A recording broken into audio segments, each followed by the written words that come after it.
ভাই গরম পড়ে গেছে, শিগগিরই গরম পড়ে গেল, বাট আমার ভালোই লাগছে এই গরমটা পড়ে যাওয়াতে।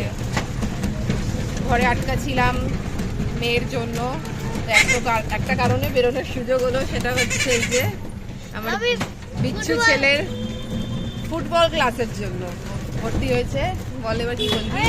আমি ফার্স্ট বার যাচ্ছি, আমি অনেক এক্সাইটেড। কেন, কি হয়েছে, কোথায় যাচ্ছিস সেটা বল। আমি ফুটবল শিখতে যাচ্ছি। তো এখানে দেবো ওখানে দেবো, কি করব, সারাদিন ঘরে বসে টিভি দেখে, তাই একটা এঙ্গেজমেন্ট আর এক্সারসাইজের জন্য ফুটবল ক্লাসে ভর্তি করানো হয়েছে। তো যাচ্ছি, সেই সূত্রে আমারও বেরোনো হচ্ছে। দেখা যাক ফুটবল কেমন খেলে। আগে যোগা ক্লাসে ছিল, কিন্তু যোগা ক্লাস এখন আর করে না, টাইমের মানে টাইম হয়ে উঠছিল না স্কুল থেকে আসার পর। ঠিক আছে, চলো bye bye, bye bye, like subscribe করবেন। ভিডিও করছি।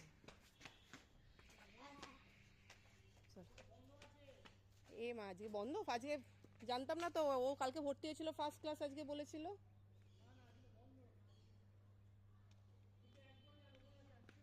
হ্যাঁ আচ্ছা, মাথা দুবার ফাটা। আর সামনে বসলে আরো বেশি ভয় লাগে, দেখা যায় না কাটাচ্ছে কিভাবে, পাল্লা পাল্লি কে কার আগে যাবে।